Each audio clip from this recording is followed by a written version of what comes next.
When I was younger, maybe 14 or 15 years old, my family used to camp every summer at a big state park that was about a 4-hour drive from our house.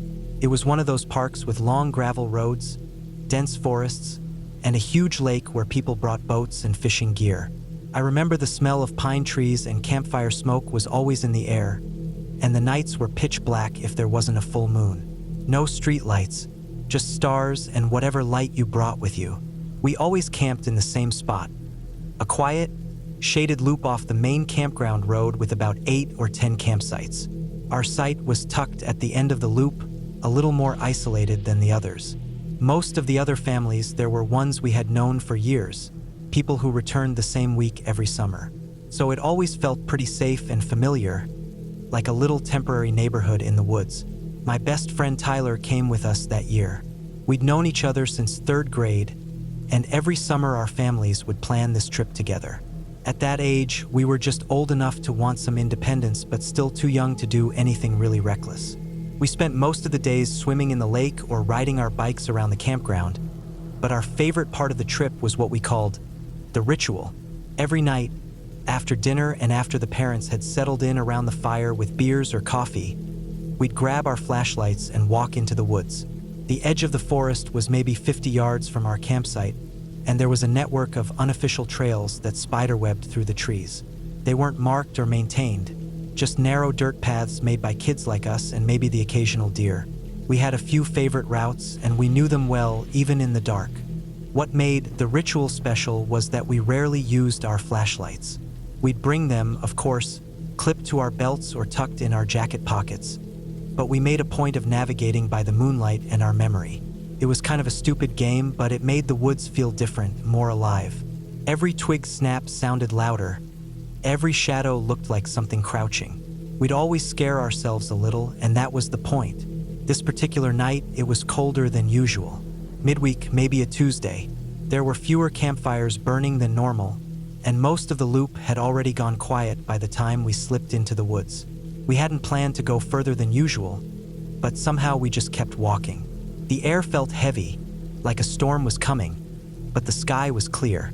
We walked single file, with me in front and Tyler behind.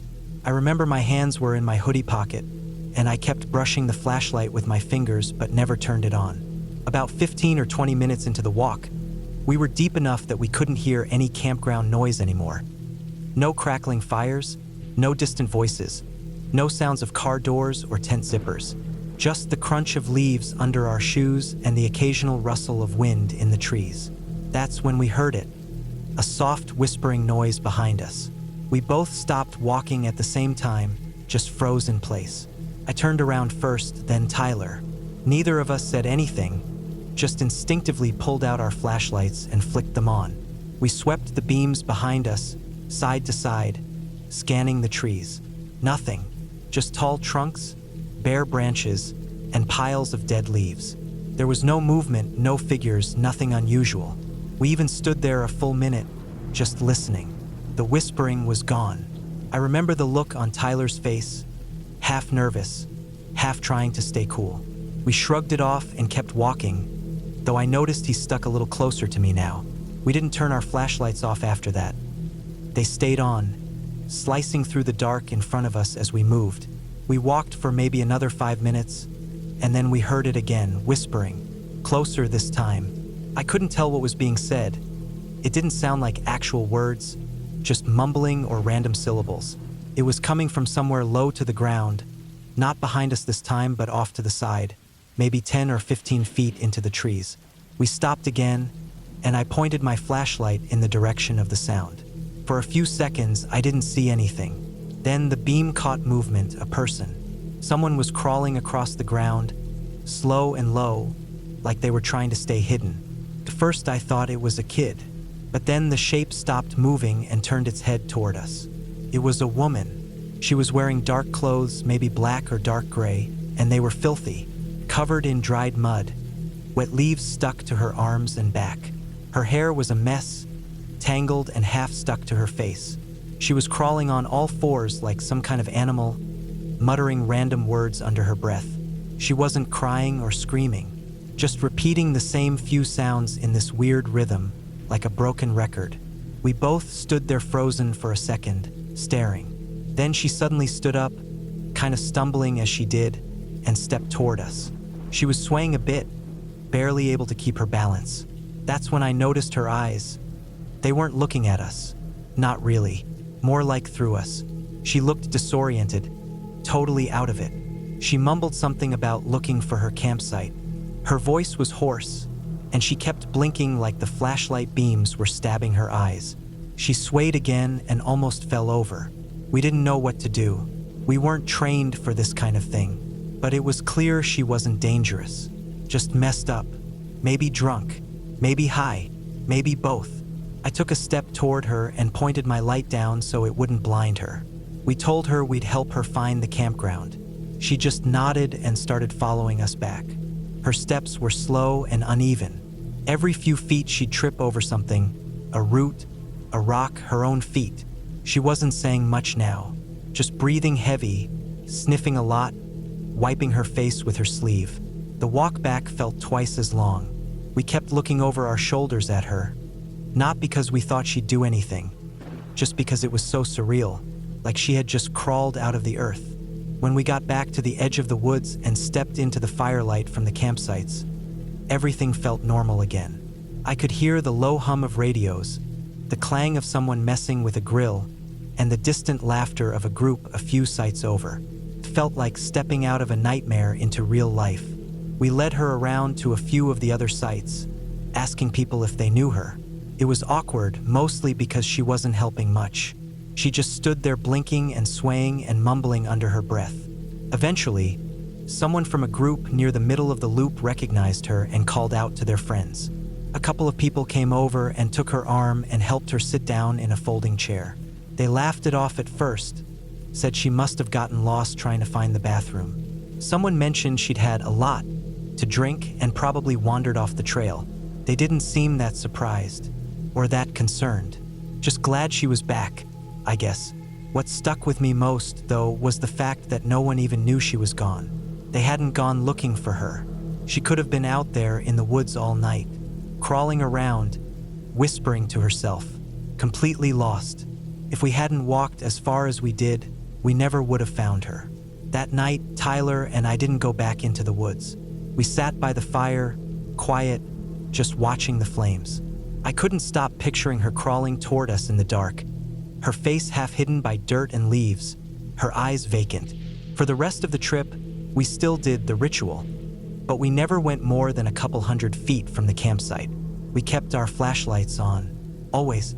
That was the last summer we did that trip. Our families kind of stopped going after that year. People got busy, kids got older, priorities changed. But I still think about that night more often than I'd like to admit. I think about how many people probably wander off in the woods and never get found. I think about how close we came to not seeing her at all. Just a few steps in another direction and she would have been a whisper we ignored. It wasn't a ghost story. It wasn't anything supernatural. Just a messed up moment in real life. But it scared me more than anything else ever has. Because it was real, and it could have ended so much worse. We were just two kids playing a game in the dark. And we found someone who was really lost. When I was around 16, I went on a weekend camping trip with two friends, Brandon and Jake. We weren't kids anymore, but not really adults either. That weird age where we thought we were invincible, smarter than we were, and definitely not scared of anything. We'd been talking about doing a solo camping trip for months. Just us, no parents, just backpacks, firewood, food, and whatever gear we could borrow from our dads. The place we picked was about 3 hours from home, a semi-remote state forest that had walk-in sites along a winding, unpaved trail. It wasn't completely backcountry, but it was quiet. No cars, no electrical hookups, no rangers stationed on site. Just a trailhead with a box for permits, a map board, and a bunch of warnings about bears, ticks, and no open flame during dry conditions. We got there late Friday afternoon, parked, and hiked in about 1.5 miles before we found a good site. Flat ground, close to a creek, far enough from the trail that we wouldn't see or hear anyone else. We set up 2 tents, one for me and Jake and one for Brandon. We built a small fire pit with rocks, gathered firewood, boiled some creek water to be safe, and heated up cans of chili and beans for dinner. It felt like a movie scene, the kind where nothing could go wrong. That first night went by fine. Cold, quiet, a few animal sounds, but nothing out of the ordinary. I remember how dark it got. No light pollution. Even the moon was barely a sliver. You could barely see your hand in front of your face unless the fire was going or you had your flashlight out. The next day we spent hiking. We followed the creek upstream for miles, trying to spot deer or fish, climbed a few ridges, messed around with throwing rocks and pretending we were survival experts. Just dumb stuff. We got back to camp around late afternoon, soaked our feet in the freezing creek, cooked ramen over the fire, and passed time carving sticks and joking about who'd be the first to run if a bear showed up. That night started just like the first. Cold, silent, trees swaying gently above us, that occasional thump of something falling. A pine cone, a branch, whatever. Around 10 or 11, the fire died down and we got tired. We'd agreed not to leave it burning overnight, so we doused the coals, sealed our food into a bag, and hung it in a tree away from camp to keep animals away. Brandon went into his tent. Jake and I climbed into ours. Took me a while to fall asleep. The forest sounds are weird, not scary, but they're hard to ignore if you're not used to them. I had just started to drift off when something woke me up. It was a noise, a sharp cracking sound, like a stick snapping underfoot. Very close. I opened my eyes but didn't move. My first thought was a deer, maybe a raccoon. Could have even been Jake getting out to pee. But then I heard it again. Closer. Not one snap. Multiple. Crunch. Snap. Rustle. Slow. Uneven. Not footsteps exactly. More like dragging. I sat up and unzipped my sleeping bag. Jake was still asleep, breathing slowly. I stayed still for a bit, just listening. The sounds were right outside, a few feet from our tent. Whatever it was circling. I didn't move or unzip the tent. I just reached for the flashlight I kept beside my sleeping bag. I didn't turn it on. Not yet. Then I heard something that sent a chill through me. A voice. Not loud. Not angry. But low, hoarse, and full of something that made my gut tighten. My pretties. It was drawn out, almost playful. Not yelling. Whispered, but loud enough to hear clearly in the silence of the woods. My pretties. I couldn't breathe for a second. It didn't make sense. I wasn't dreaming. I was fully awake, alert. I knew that wasn't something your mind fills in. That was real. I leaned over and shook Jake. Not hard, just enough to get him moving. He groaned but didn't open his eyes. I whispered to him, told him to wake up. He mumbled something and finally sat up. I held a finger to my lips and pointed toward the tent wall. He went still. Outside, the dragging sound kept going. It was circling again. I unzipped the tent slowly, trying not to make noise. I had no idea what I expected to see. Maybe a drunk hiker messing with us.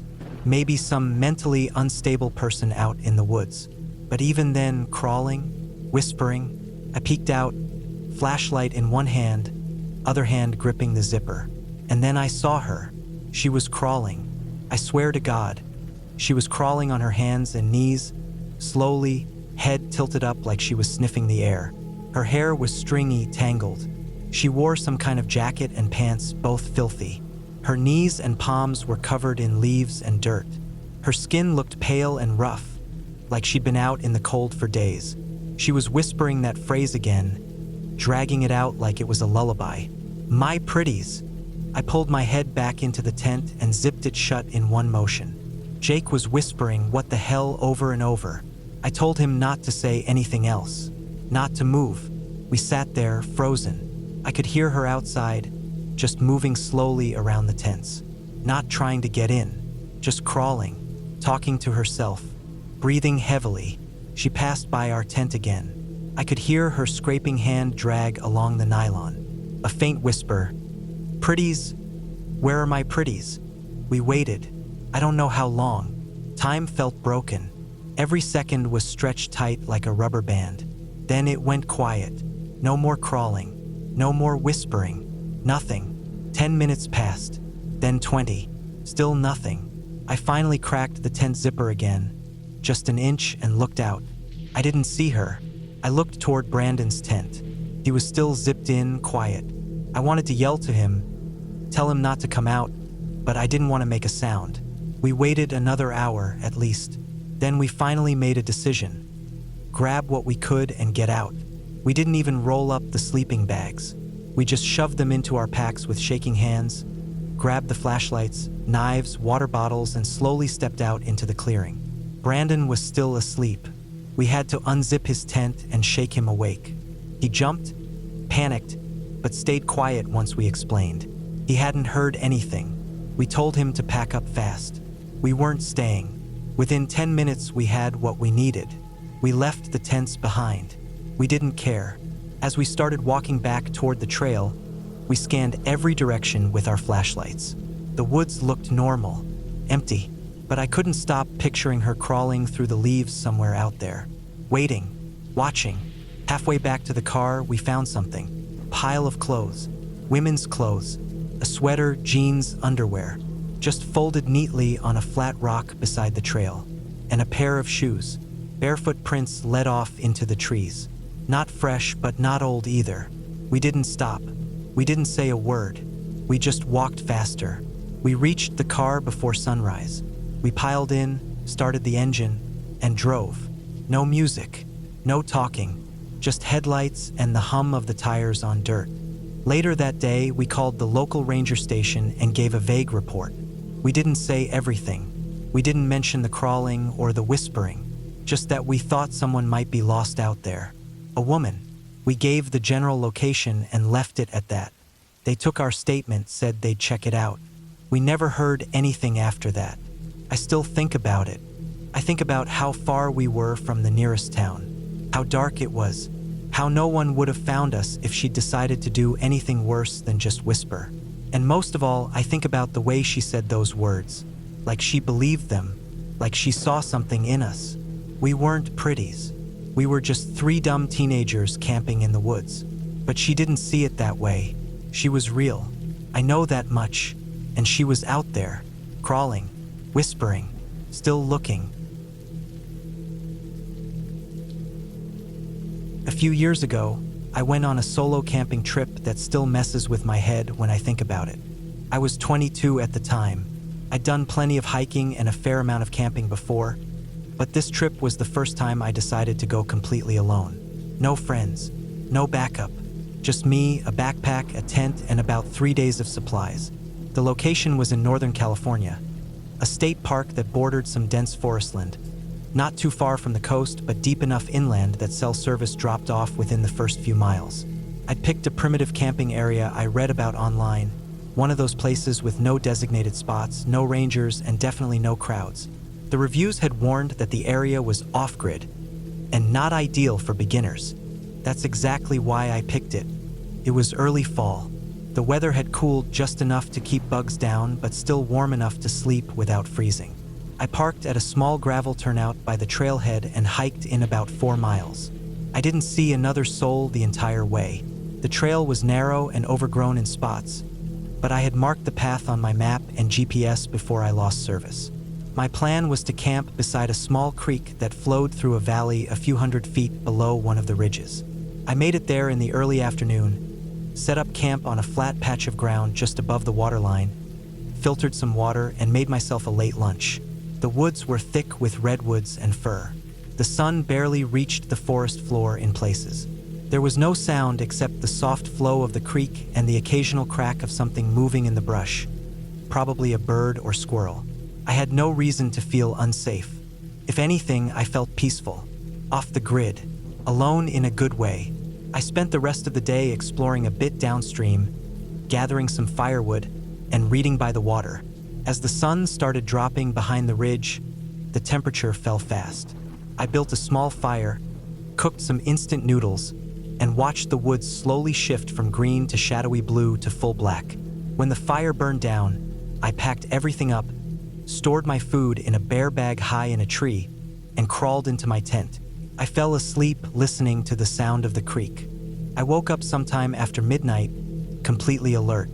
I don't know what stirred me.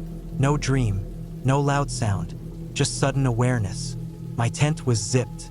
My sleeping bag was warm, but something didn't feel right. I couldn't place it at first. Just a sense that something outside was different.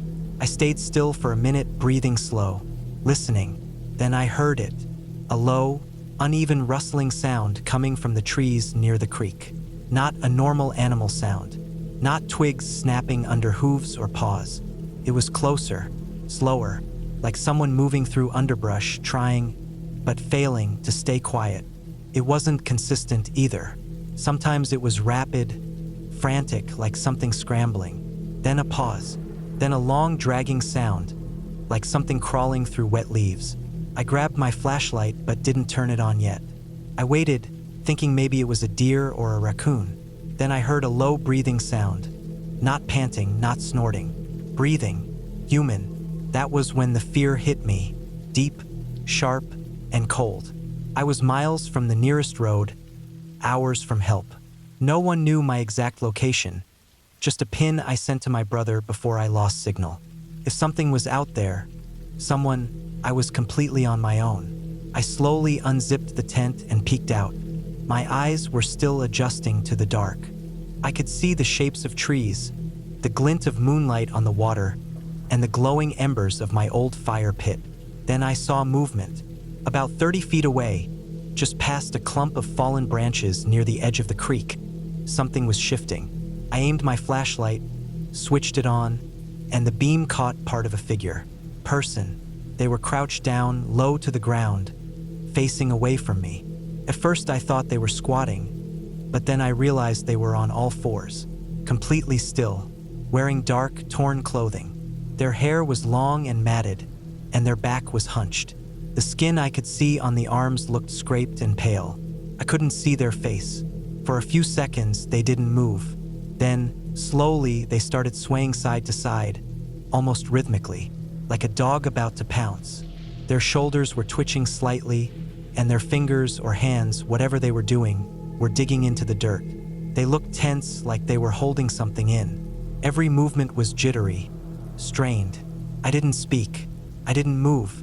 I just kept the flashlight trained on them. Then they let out a noise. It was a low, broken growl, but it wasn't animal.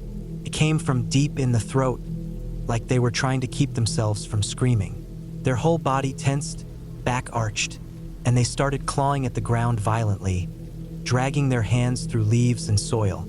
I stumbled backward, dropped the flashlight, and scrambled into the tent. My brain was in full panic mode. I didn't care about making noise anymore. I grabbed my knife, zipped the tent halfway shut, and waited. The noises outside got worse. Heavy breathing, that same low growl, then a sudden shriek. Not words, not a yell, just raw sound, rage, or pain. Then silence, total silence. Not even the creek was loud anymore. I waited for what felt like an hour, barely breathing. The flashlight still lay somewhere outside the tent, probably pointed at the trees. I didn't dare go out for it. Finally, just before dawn, when the sky started turning gray-blue, I unzipped the tent fully and looked out again. The spot where the person had been was empty, but the ground there was torn up. Leaves and dirt were scattered everywhere, deep gouges where hands or feet had dug in. I walked over slowly, knife still in hand. There were tracks, barefoot, human-sized. The pattern was erratic, some deep heel prints, some toe drags, but they led up the creek and disappeared into the brush. I never saw anyone, no campsite, no gear, just that person, out there in the woods, looking like they were fighting something inside their own body. I packed up fast. No breakfast, no cleanup. I shoved everything into my pack, didn't even take down the tent properly. I just stuffed it in and left. On the hike back, I kept checking behind me. Every bend in the trail felt like it might reveal that hunched figure, crawling through the dirt, eyes wild, mouth twitching. I made it to my car just after 9. I drove straight to the nearest town, found a gas station, and sat in the parking lot for over an hour trying to calm down. I never told anyone the full story, just said I cut the trip short. Bad weather, I told my brother. Wasn't feeling great, I told my friends. But I know what I saw. I don't know who or what that person was. Maybe they were strung out on something. Meth, bath salts, who knows? Maybe they were living out there, feral and broken. Maybe they weren't right in the head. But something in them was trying to come out, and they were losing the fight. It wasn't a werewolf. I don't believe in that stuff, but it felt like I'd caught someone right in the middle of something primal, something ugly, like they were one step away from turning into something else, not a creature, but something violent, something past the point of human reason. That image has stayed with me, the crouch, the twitching, the raw, involuntary sounds. I haven't gone solo camping since. Sometimes I wonder what would have happened if I hadn't turned the flashlight on when I did. If I'd waited a minute longer, or if I'd made a noise, if I'd said something. Would they have looked at me? Would they have come toward me? I'll never know. But I know one thing, whatever was happening inside that person, it was real. And it was dark. And it was just barely under the surface. And I don't ever want to be that close to it again. It happened over 10 years ago, but I still think about it way more than I'd like to admit.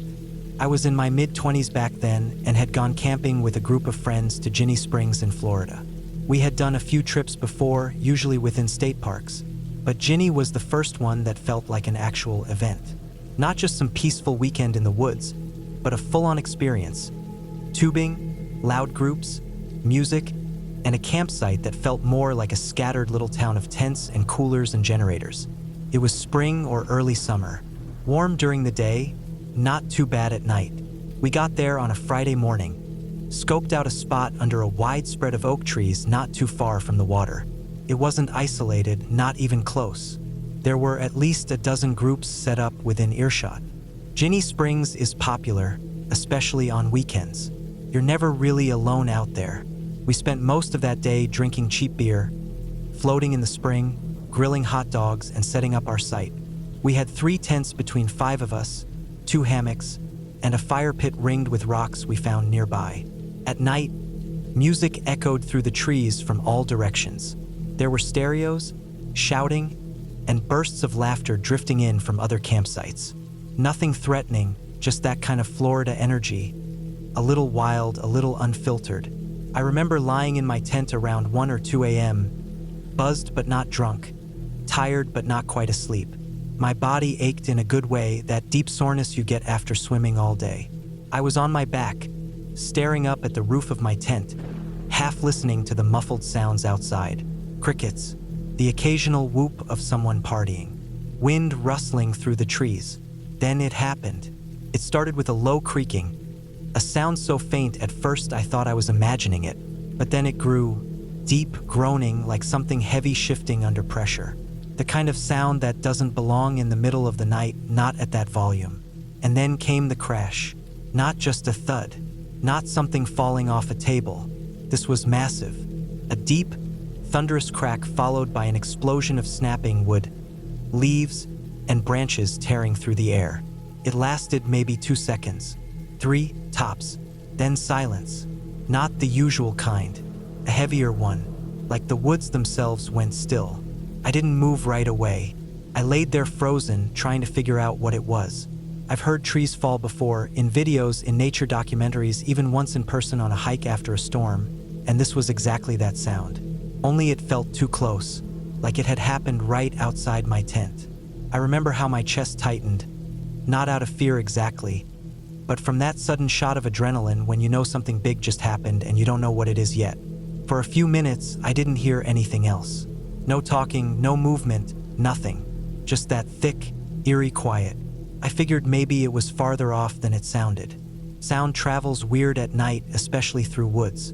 Maybe it had landed in an empty part of the campground or across the water. I was just about to close my eyes again when I heard voices. At first, it was just 1 or 2, faint and unsure. Then more. They were close. People talking fast, their footsteps crunching through the leaves. Then I saw light flicker through the fabric of my tent. Flashlights, bouncing and scanning the area. A few seconds later, I heard more movement. Tents unzipping. People waking up. Some of the voices were panicked now. Shaky. Urgent. I unzipped my tent and stepped out barefoot into the cool sand and dirt. My eyes were still adjusting to the dark, but I could make out the shapes of people gathered a few campsites over, just a bit downhill, maybe 30 yards from where we were. Flashlights darted over a massive fallen tree, a thick oak that had collapsed sideways, crushing something beneath it. It didn't take long to realize what it was. A tent, flattened, crumpled like a soda can. You could barely tell it had been a tent at all. Just nylon stretched and torn under the weight of the tree trunk and thick branches that had speared straight through it. People were already moving around it, calling out for help, checking if anyone was inside. Some were pacing in circles. Others stood back, silent. There was no screaming, no cries for help, just this wave of realization spreading over everyone. A tree had fallen, and someone had been inside that tent when it happened. I stood there frozen, flashlight in hand, watching strangers deal with the unimaginable. A few people from nearby groups came running over with phones, trying to call 911, but service out there was hit or miss. One guy ran off toward the parking area to try to get a signal. Someone else ran back with a first aid kit, but from the way people were moving, slow, careful, stunned, it didn't look like there was anything to treat. After about 10 or 15 minutes, someone must have gotten through. Word spread that help was on the way. A couple of people were sitting nearby with their heads in their hands. One girl was crying quietly. I didn't know any of them, but I didn't need to. It didn't matter. You could feel what they felt. Time slowed down. More people started to wake up and walk over. Soon, a crowd formed around the edges, keeping a respectful distance but wanting to see what was happening. A few people tried to help, lifting branches, but the trunk was massive, easily thousands of pounds. It hadn't just fallen. It had slammed down with full force, shearing other limbs on the way down. Pieces of the tree were scattered for yards in all directions. Then the helicopter came. Took a while, probably another hour, maybe more. But when it arrived, you knew instantly. The sound echoed over the woods like something from a war zone. Bright floodlights swept across the trees, and the whirring blades kicked up a storm of sand and leaves. It landed in the clearing near the parking lot, and within minutes, EMTs and rescue crews were on the scene. They brought in stretchers, tools, radios. It was quiet again around the crushed tent. The crowd had mostly moved back, and those who stayed were just standing silently. No one was being pulled out quickly. No one was being carried away wrapped in blankets. It wasn't that kind of emergency. Eventually, they used a chainsaw to start cutting the tree apart. I didn't stay to watch that part. Couldn't. I went back to my tent and sat on the edge of my sleeping bag, heart still racing. My hands were shaking without me realizing. It was hard to wrap my head around it. How close we'd been. How random it was. Just a matter of where you decide to set your tent. 10 feet one way or the other. The rest of the night, I didn't sleep. Most people didn't. The sounds of sirens, helicopter blades, and quiet murmurs replaced the music and laughter that had filled the air just hours earlier. The next morning, the site was half empty.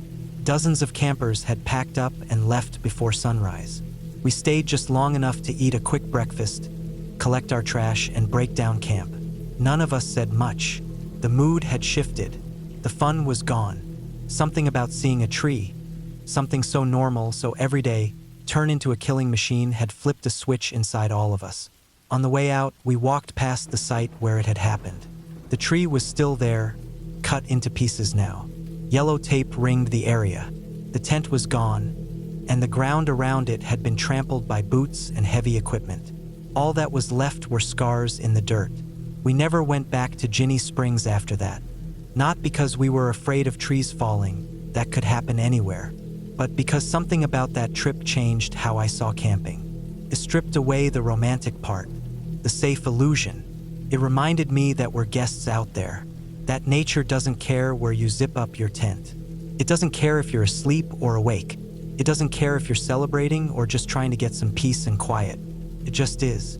And that tree, that single falling tree, became the symbol of that truth for me. You go into the woods for a break from the world, to unplug, to relax. But sometimes the quiet out there is just the space between one life and the next.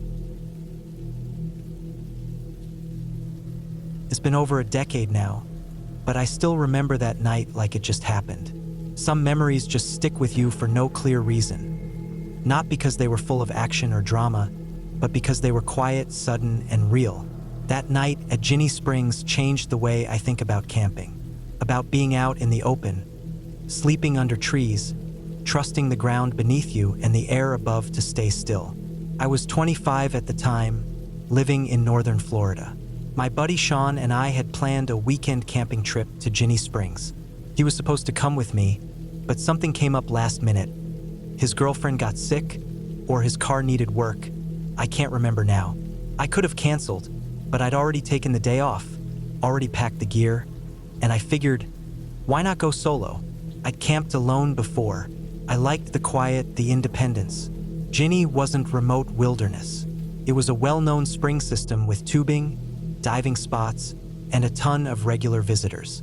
It wasn't going to be dangerous, just maybe a little lonely. I got there around noon on a Saturday in early spring. The weather was perfect, sunny, breezy, low 70s. I checked in at the front office, got my wristband, and drove the winding dirt road through the woods until I found a good open patch to set up my tent. It wasn't isolated. There were people all around. Families, college kids, couples, big groups with massive tents and grills and music blasting from portable speakers. I picked a quieter spot off to the side, closer to the water but not too far from the main loop. I remember the feeling of peace that afternoon. I set up my tent under a group of big oak and cypress trees, got my gear sorted, and spent the rest of the afternoon floating in the springs. The water was cold and clear, as always, and the whole place had that carefree energy you only get in Florida on a weekend. Music echoing faintly through the trees, people laughing, someone cooking burgers on a little propane grill nearby. It was lighthearted, relaxing. As night started creeping in, I cooked some ramen on my camp stove, sat in my camp chair by a small fire I built, and read a few chapters of the book I'd brought. By 10 p.m., things had quieted down a little. Most of the loud music died off, though I could still hear people talking and laughing a few sites over. Normal campground stuff. I crawled into my tent around 11, zipped the fly shut, and laid back in my sleeping bag listening to the wind in the trees and a few voices murmuring far off through the leaves. I must have dozed off for an hour or two. The last thing I remember before it happened was the sound of the breeze, gentle but steady. Then, out of nowhere, came a sound I'll never forget. It started low, a groan, like a ship's hull under stress, or a massive door slowly opening. Then the sound shifted, rising fast into a deep, violent crack, followed by a thunderous crash so loud it seemed to shake the ground under me. I bolted upright in my tent, heart pounding, ears ringing. It sounded exactly like what you hear in movies when a huge tree falls in the forest. A twisting, roaring chaos of snapping wood, tearing branches, and a dull final thud that seemed to go on forever. I froze there, just listening, my brain trying to catch up with what I'd heard. At first I thought, storm? But the sky had been clear. Then I thought maybe someone had rolled their truck into a tree or exploded a generator or something. That's how loud and sudden it was. After a few long seconds of stunned silence, I heard voices. Not just a couple, a lot. At first, it was just a few people talking, low and fast. Then the volume ramped up, feet moving fast through sand, more voices, people calling out to others, flashlights flicking on all around. I sat there confused, still zipped inside my tent, trying to decide if I should go out and check or stay put and wait. Curiosity got the better of me. I grabbed my flashlight and unzipped the tent. The night air hit me, cool and sharp, filled with the smell of pine, smoke, and something else. A deep earthy smell that comes when something big hits the ground. People were gathering maybe 50 or 60 feet away, toward one of the bigger camp areas where a group of tents had been set up under a tight cluster of trees. A lot of campers were standing outside in pajamas, hoodies, holding phones and flashlights, talking in quiet, serious tones. I walked over, following the flickering light beams and the tight knot forming in my gut. I saw the tree before I saw the tent. It was massive, a thick oak that must have been there for 100 years or more. It had snapped at the base, ripped right out of the ground, maybe from rot or disease or just age. It had fallen sideways, perfectly aligned with a group of tents, and crushed one of them entirely. You could barely even tell there was a tent there. Just mangled aluminum poles, shredded nylon, and branches tangled with gear, sleeping bags, and debris. Nobody was yelling. Nobody was rushing around. That scared me more than anything. One guy nearby was on his phone with emergency services, pacing in small circles. A woman a few feet away had both hands over her mouth, eyes wide and glassy. Others were just standing, stunned, staring at the wreckage. Then I saw the shape beneath the tree, covered mostly by the trunk and branches, but clearly a body. Legs exposed, one arm limp, no movement, a part of a sleeping bag wedged beneath them, crushed flat like paper. A few people had tried to move branches off the tent before realizing how bad it was. You could tell they wanted to help but didn't know what to do. One guy stood with his hands on his knees, breathing heavy like he was going to be sick. I just stood there, frozen, watching the scene play out. A tree had fallen in the middle of the night, in a place filled with people, in a moment that should have been just another calm, boring Florida evening, and it had killed someone. Not in some distant freak accident story. Right there, feet from where I slept. It took nearly an hour for the rescue team to arrive. A helicopter landed in a small clearing closer to the office. EMTs moved quickly, calmly, but no one rushed toward the tent. It was clear from the start. They weren't trying to save anyone, just retrieve them. The body was eventually covered, the area taped off. Flashlights flickered lower. People returned to their tents, but the quiet was different now, heavy and uncertain. I went back to my tent, crawled into my sleeping bag, and lay there, eyes wide open. I could still hear the cracking sound in my head, that awful moment when the world above came down in a single violent breath. I didn't sleep the rest of the night. When morning came, a few campers had already packed and left. Others stood around in small groups, talking softly, making coffee they weren't really drinking. I rolled up my gear, folded the tent slowly, packed my car, and left without saying a word to anyone. As I drove out, I passed the site where the tree had fallen. It had been cleared a little, branches cut, the body long since airlifted out. But the trunk was still there, massive and split, like a cracked bone. I never found out the name of the person who died. I never saw anything on the news. Maybe it was kept quiet, or maybe I just wasn't looking in the right places. But I still think about them, about how random it was, how they probably fell asleep like I did, full from dinner, tired from tubing all day, thinking it was going to be just another night outdoors. They probably didn't even wake up when it happened. At least I hope they didn't. After that trip, I couldn't sleep under trees for a while. I kept looking up at every campsite I visited, studying branches, checking for rot, worrying about angles and weight. It sounds paranoid, maybe, but once you see something like that, once you hear it, it changes the way you view camping. The illusion that nature is peaceful, that the world is still when we sleep, it disappears. The truth is, the woods don't care. That tree didn't fall because of evil. It wasn't rotten with bad luck. It was just old, heavy, and ready to come down. And someone happened to be in the wrong place at the worst possible time. That sound still plays in my head sometimes. The groan, the snap, the final, brutal crash. Not a movie, not a dream. Real, and close, too close. Every year, for about 5 years straight, my ex and I would go camping at Ginny Springs to celebrate our shared birthday. We were both born in mid-April, just a couple days apart, and even though we had our ups and downs, that tradition stuck. Ginny was always our spot. Not too far from home, familiar enough to relax, but just wild enough to feel like an escape. It had everything we liked. Crystal clear water, tree cover, the sound of the river drifting in at night, and that mix of party campers and quiet nature lovers that gave the place its weird but perfect balance. Some sites were packed with stereos, beer coolers, and hammocks slung between every possible tree. Others, a bit deeper in, offered peace, silence, and that raw dark woods feeling you only get when you step just far enough from the crowds. That particular year, I think it was the 4th time we went, was already off to a weird start. We arrived a little later than planned, close to sunset, and most of the prime spots were already taken.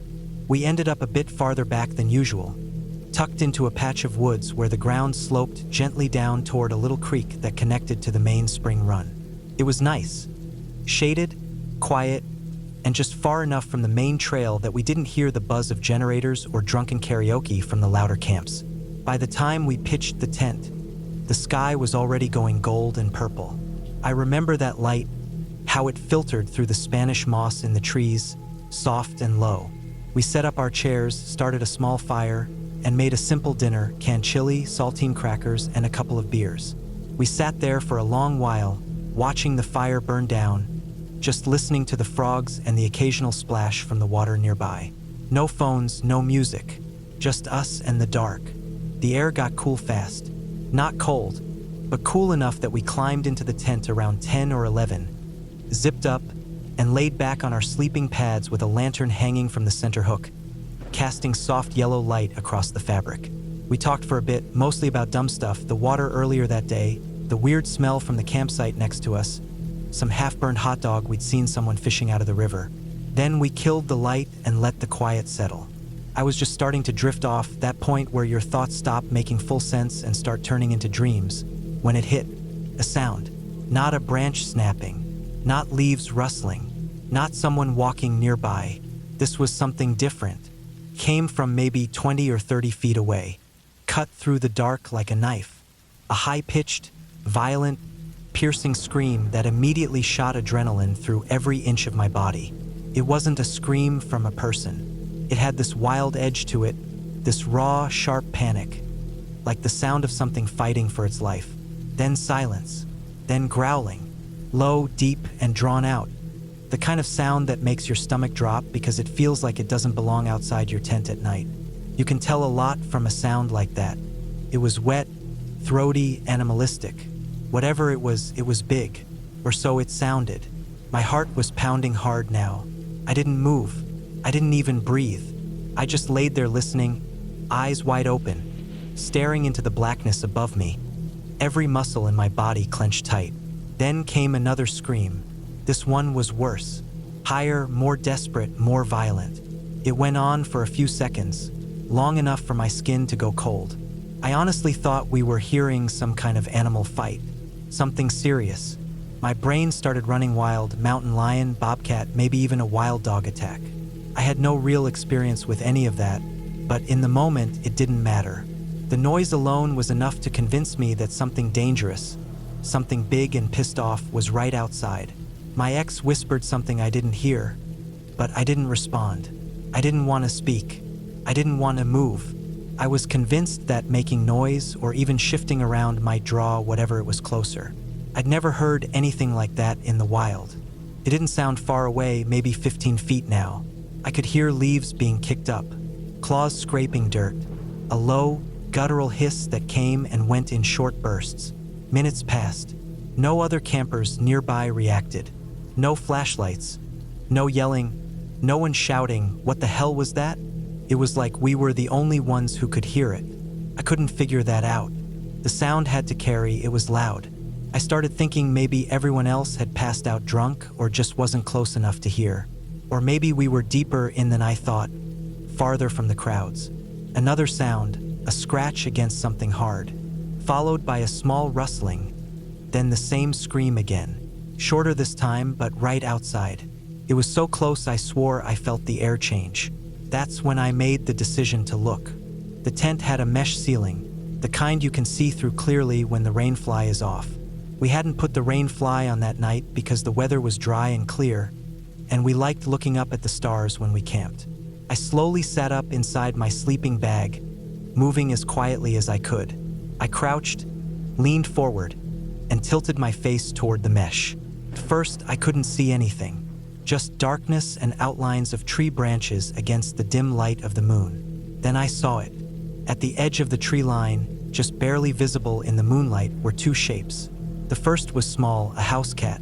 Thin, dark fur, tail puffed up like a bottle brush. It was frozen, locked in a defensive stance, shoulders up, head low. It made a sharp yowling sound, then a furious hiss. Across from it was something lower to the ground, bulkier. At first I thought it was a possum, but then it shifted, revealing its armored back, the ridges of its shell reflecting the moonlight just enough to identify it. An armadillo. A damn armadillo. The two animals were locked in what could only be described as the most absurd standoff I've ever seen. The cat was furious, arched, loud, totally unhinged. The armadillo, meanwhile, looked completely unfazed. It took a few awkward steps forward, sniffed the air, and paused. The cat screamed again, this time with more rage than fear, and started circling in place, swiping the ground. The armadillo barely reacted. I crouched there, watching, stunned. Everything we had just heard, the screaming, the growling, the hissing, the scratching, was from these two. A stray cat, probably feral, and a completely indifferent armadillo. No mountain lion, no death match, just a tiny ball of feline fury and a walking tank built like a medieval helmet. They squared off a few more seconds. Then the armadillo casually turned and waddled back into the woods, completely ignoring the cat, who continued to hiss long after it had gone. Eventually, even the cat seemed to realize it was alone, gave one last theatrical yowl, and disappeared into the brush in the opposite direction. I collapsed back into my sleeping bag, trying to calm my heart rate. My ex whispered something again. Probably, "What the hell was it?" But I still didn't answer. I just lay there breathing deeply, trying not to laugh. The terror I'd felt was still in me, but it had nowhere to go now.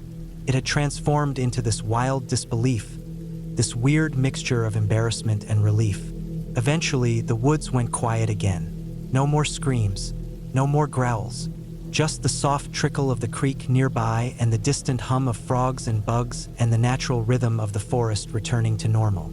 I didn't fall asleep for a while, but when I finally did, it was the deepest sleep I'd had in weeks.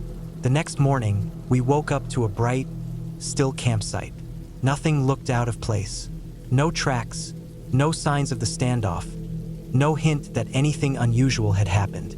Just sunlight filtering through the trees, smoke from someone's early fire curling into the sky, and the distant sound of someone's Bluetooth speaker turning on. We never told anyone at the springs what happened. We didn't talk about it with the other campers.